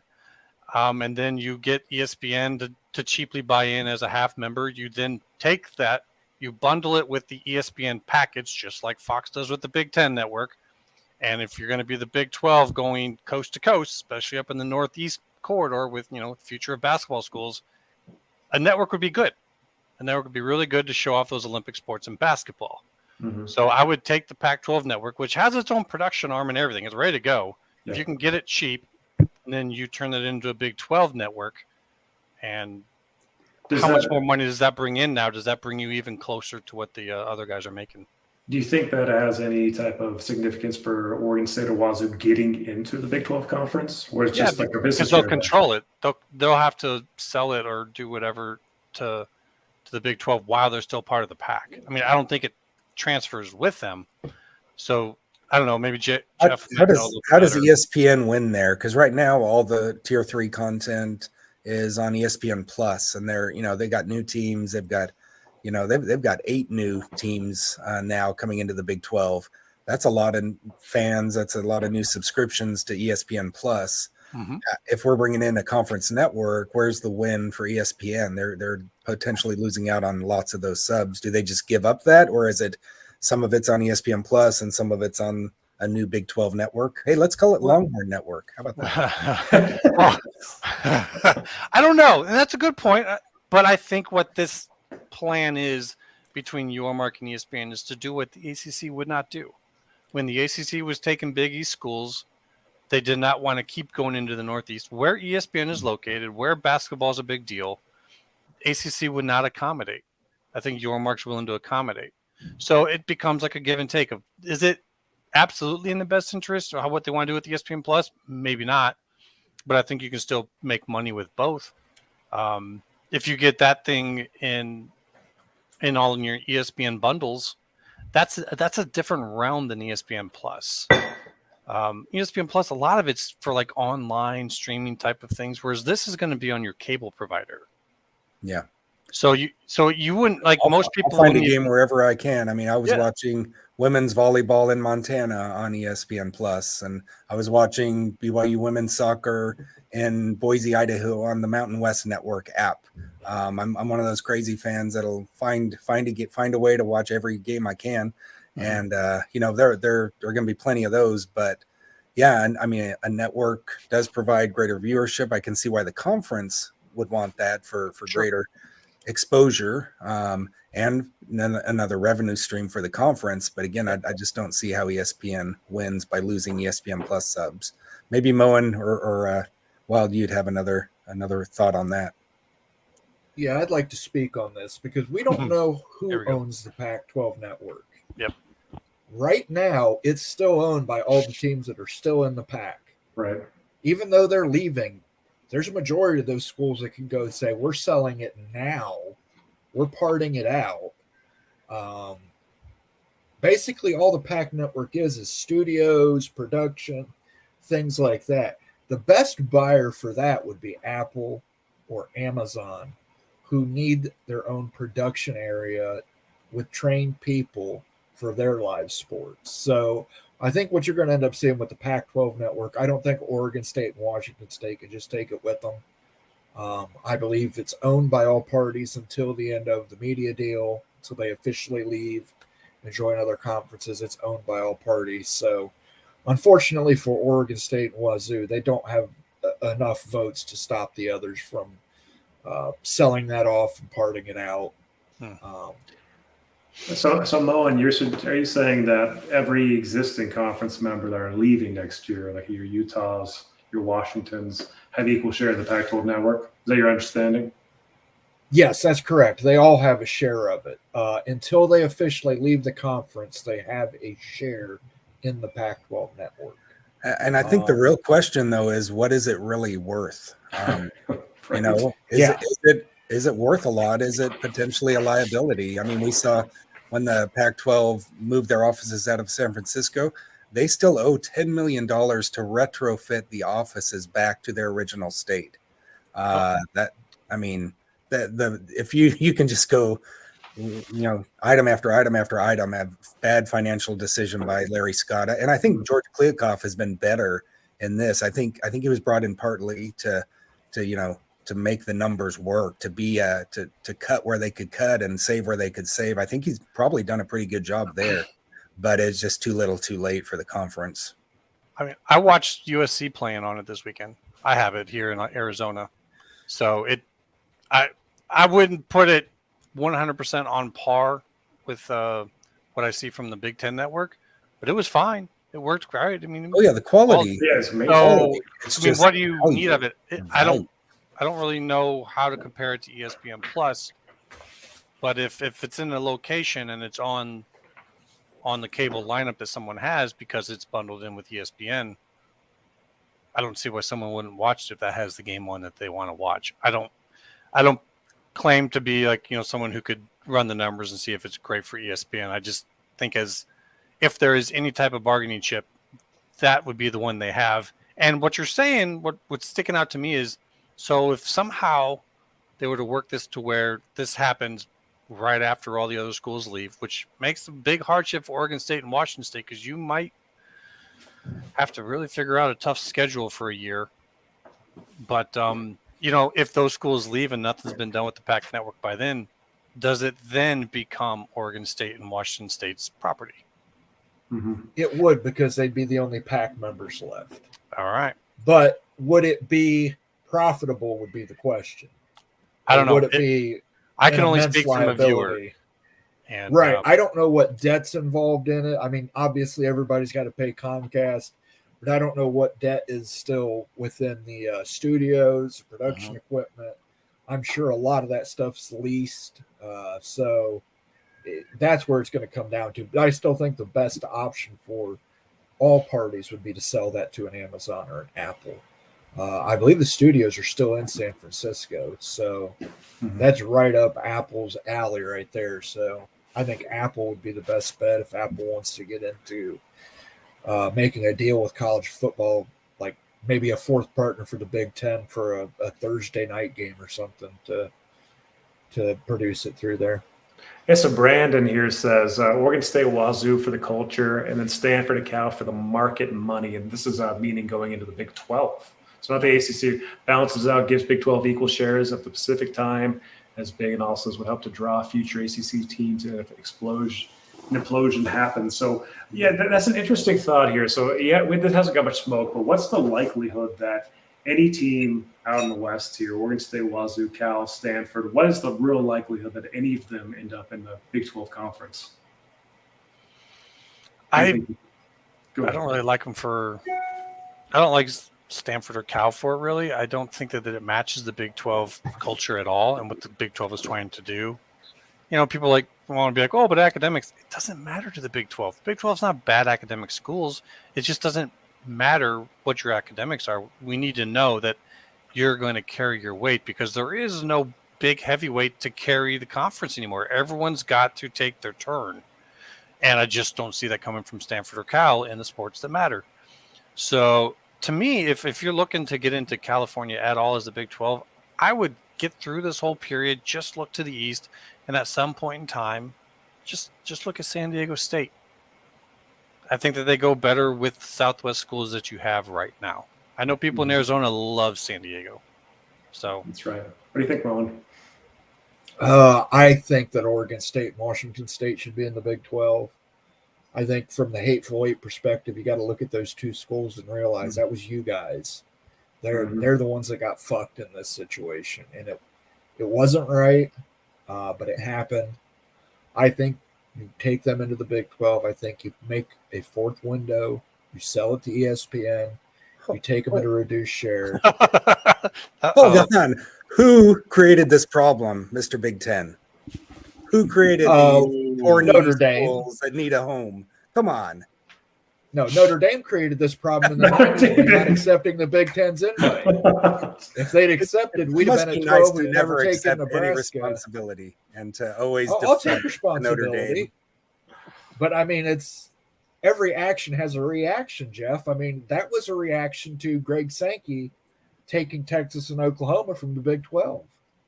Oh yeah, I mean Texas and Oklahoma were going somewhere, and the SEC. Yeah, I mean, said, oh yeah, it's all been a chain reaction. This goes back 30, 40 years to how we got here. I could argue that the SEC. I would say the SEC didn't even start the whole Texas-Oklahoma thing. The Pac did. That's true. Scott, yeah.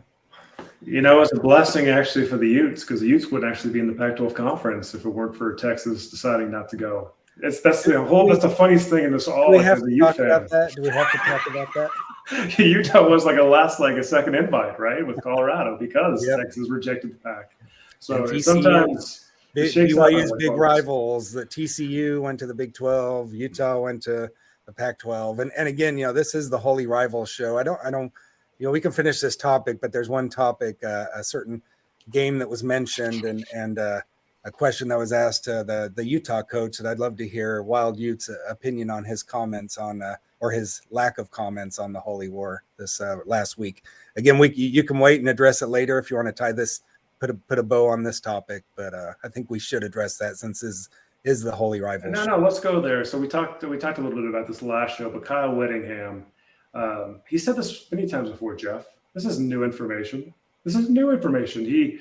He said that he sees everything moving to a P2. I'm going to put words in his mouth. He sees things going to super conferences, and he thinks that there's going to be shuffles, right, that happen over the next 2, 3, 5, 7 years. And so he sees some type of fracturing in the Big 12, or else he wouldn't have spoke that, or teams moving to different places from the Big 12, whether that be BYU or Utah. So he's just speaking about that. He's just speaking about how he sees the field changing in the future. And he spoke of these things many times before. This is no new information. Was that the question that he was asked? Yeah, that's what he was. He was asked, what do you think about BYU and Utah being in the same conference and always playing the Holy War? And he would not mention BYU. He would not mention the rivalry. He did not say the Holy War. This is a pattern for Kyle Whittingham. 2 years ago at Pac-12 Media Days, he was asked by RJ Young, tell me 3 nice things about your rival. What was Kyle Whittingham's response? Nothing. He said, who's our rival? RJ Young said, doggone well that I'm talking about USC. Just kidding. No. And then he said, the in-state game. Oh, and he's like, we have many rivals now. We have USC, we have Colorado, and it's we've seen it from Kyle Whittingham before, and he's a BYU grad, has father coached at BYU before going to the NFL. There's sort of a backstory there where he, after being fired in the NFL, he came back to Provo and wanted his job back. And BYU had a good new defensive coordinator and was told sorry. And the Whittingham family, by and large, has hated BYU ever since. And it's sad to see. And I understand. Kyle Whittingham loves BYU. Come on, Jeff. Come on. This is alma mater. No, I don't think that Whittingham has. I mean, obviously these ties, right, with BYU Sure. are challenging for him and everything. And here's the fact: like when you, as a Utes or when you're BYU, there's such an emotional component to this game, this Holy War game, that's like multidimensional, right? It's not just like we hate you guys on the field, we hate you guys in Provo and Salt Lake and stuff. That religious element that kind of goes along with it, which is really weird because Makes it weird. LDS, Agreed. right?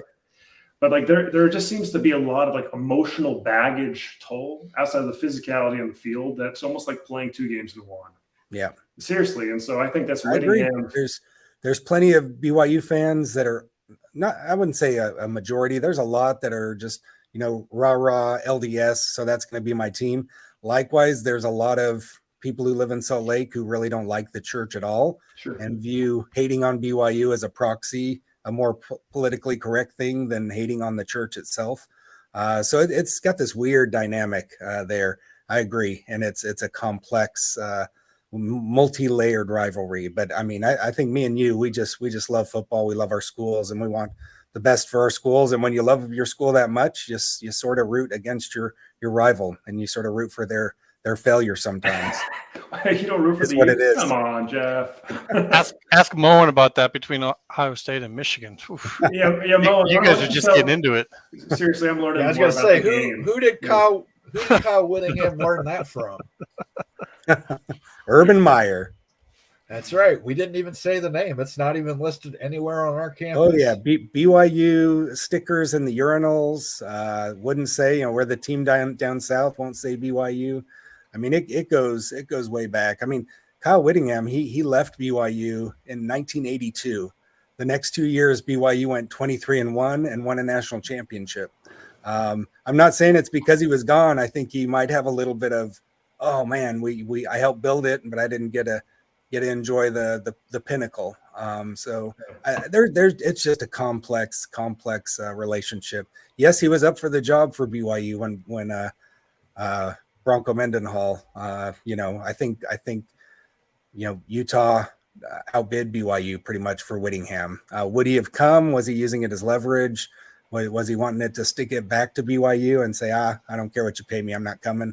Who knows the real story there? But it's an intense rivalry, and I think it'll get a little better once Kyle retires.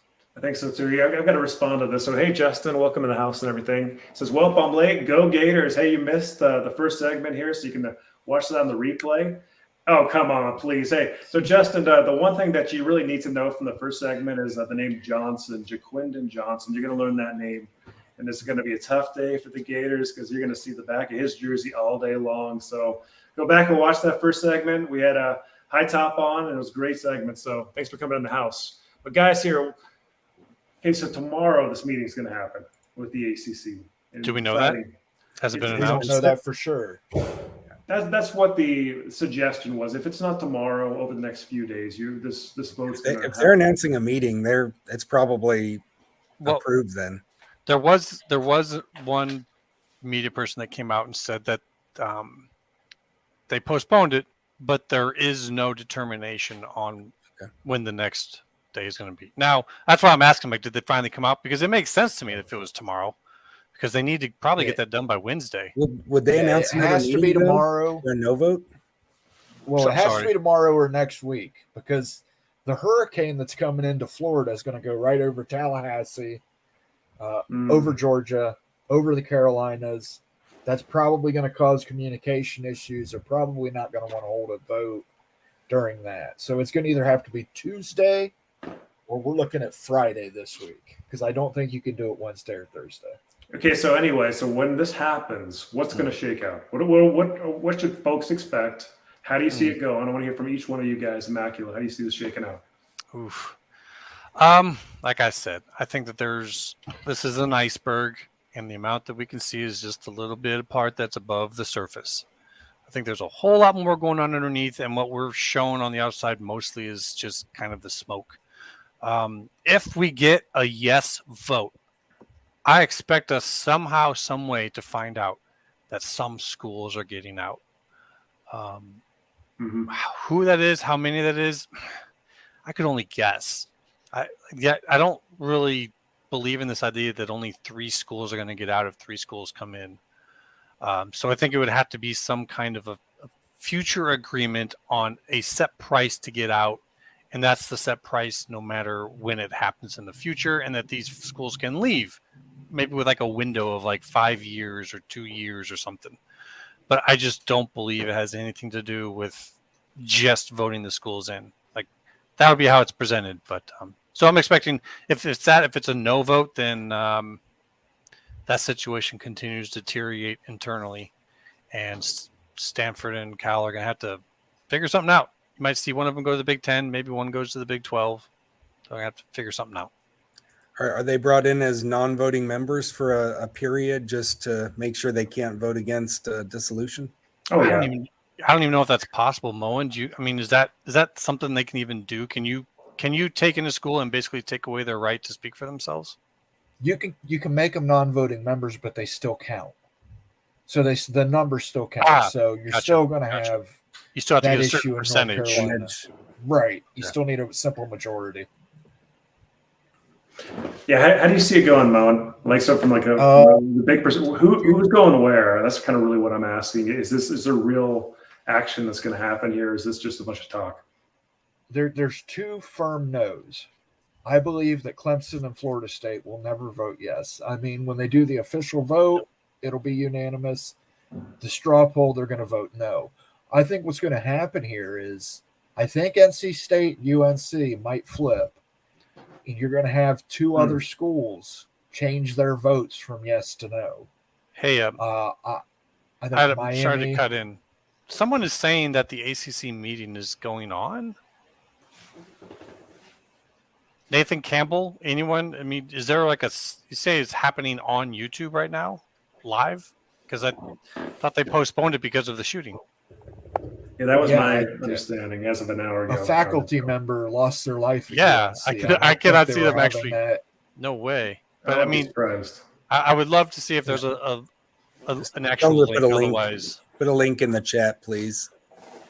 Yeah, sorry. I apologize for interrupting, but I just kind of thought before that scrolled out that we might want to look at that.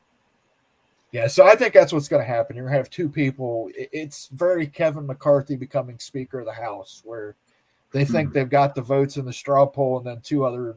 I think Miami stands up and says no, and maybe Virginia Tech or Virginia stands up and says no. Yeah. And then there's rush to try and go get them to change it to yes. Yeah. And give them concessions, which is only going to lead to more people saying no to get more concessions.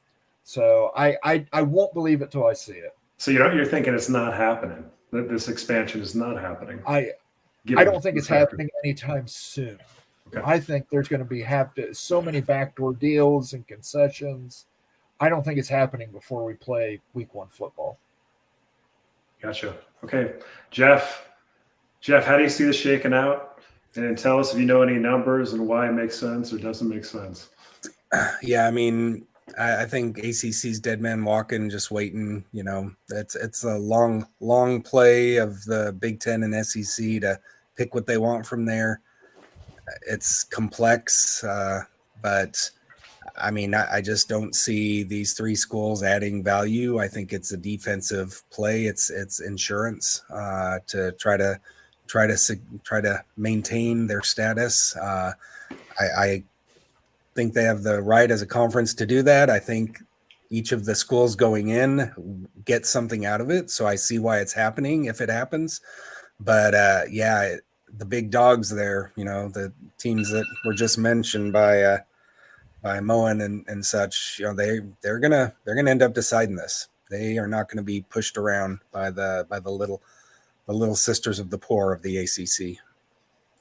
And then I do have like a follow up to that too. So is there what happens with Oregon State and Wazoo too? I really want to know that. Is there going to be any traction before the football season starts? I feel horrible for saying this, but I'm a numbers guy. I look at the numbers. I looked at ticket revenue recently, just the last couple of days. The three teams with the lowest ticket sales over the last 3 years. These are public schools only. I'm sure Wake Forest would have been in there if they could have disclosed, but they were Oregon State, Cal, and Washington State. Rutgers was right above those three as far as public institutions, the lowest ticket sales over the last 7 years, excluding the COVID year.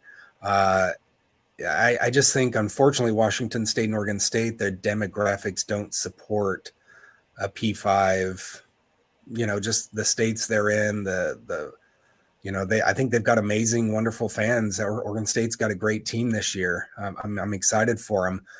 It doesn't look good. As a BYU fan who's been sitting on the outside of the Power Club for a long time and sort of jealous of those schools, right, getting all these resources, getting these, checks from the media contracts that they didn't really earn as much as the bigger brands. I guess I've been more jealous and, like to see them fail at a certain point, but now that it's happening, I just don't feel good and don't feel right about them losing their status. Then again, does it make sense that you give them a spot just out of pity when they don't pull their weight financially, haven't in the Pac-12 and wouldn't in the Big 12 or the ACC? That's where it's tough. That's where these presidents and these media folks, they make the decisions on this. And I don't see a rosy outcome for those two schools, even though they've got amazing fans and love. Mike Leach at Washington State. Come on, those are great days. It kind of feels sick and wrong, like you were saying, that SMU could buy their way into the power world, autonomous world, and all of a sudden, like a school like Oregon State with a rising football program, Pac-12 championship contender, could get left behind. I mean, it's just really messed up. I mean, I just feel for the Oregon State fans. We've got a bunch of fans in the chat that represent Oregon State. We love you guys. We love the Beavers. Hope the best. I mean, it doesn't look good, though. It looks like probably a move to the Mountain West. Hoping that you get in the Big 12, though. I mean, us Ute fans, we support you guys. We'd love to see you guys in the conference. We'd do anything for you guys. But it looks like it's a move probably down to the mountain. How do you see it, Immaculate? Well, as earlier I said, there is some kind of possible long shot to get into the Big 12, but I would, if I'm being honest and, emotions aside and how I feel, I'd have to say that's a long shot only. I would probably start to prepare myself mentally for joining either the Mountain West or the American. And I only see the American happening if you're able to talk some Mountain West schools into going with you, because you're going to need a local division for some close travel to cut down on cost. Otherwise, it's not worth the extra money you'll get from the American. And once you do that, that's a whole nother problem, because now you're looking at exit fees for Mountain West schools. So you're looking at least 1 to 2 seasons where you're not with those schools in the AAC anyways, because they're probably not going to do it very first year. You're going to need some time to make that money. So I would tend to put my bet on the Mountain West. And the Mountain West might then invite some AAC schools over, or they'll just be separate from each other. Maybe they'll work out a merger in the virtue. Who knows? Short term, kind of looks like the Mountain West has the lead in that, even though I think the long-term play for them would be better if they're in the AAC. But their honest play at Oregon State is to get in there, win the conference, and go into the playoffs next year and make up whatever loss in money by getting the direct pay that participants in the playoff get. Yep. And Moan, how do you see it? I would like to see them in the Big 12. I don't think that's likely. If we want to get into conspiracy territory, if the ACC needs to backfill Florida State, North Carolina, some of those teams leave, they want travel partners for Cal and Stanford. Possible. That's a possibility, but I think they deserve to be in the Big 12. You can give them a partial share. You can sell a package to ESPN. Nate's not here to argue with me on it. You can sell a 1030 package to ESPN to make enough money to cover those two schools. It can be done. It can be done. All right, you got to carry for him, Jeff. Hey, Here we go. So, hey, we're going to wind down here, guys. But, hey, shout out to you, Jeff, here. So, Jeff Fuller should be on here more often. He has great comments and great analysis. Couldn't agree more. Always a BYU fan. I know it's tough. But, hey, thanks for jumping Hey, it's the on. Holy Rivals show, man. It definitely is. Hey, any last words from you guys? We got to have the dominant brand represent. Oh, yeah. We'll have to do another show on that. Yeah. So, tell us where to find you, Jeff. Yeah, right there. I mean, JJ Fuller at JJ Fuller 72 on Twitter. I also put a piece together just today on BYU ticket sales over the last 5 years. You know, I was able to figure out BYU's actual number and sort of place it in with the Power Five. Actually, before gaining power status, BYU has more in ticket sales than the average power team.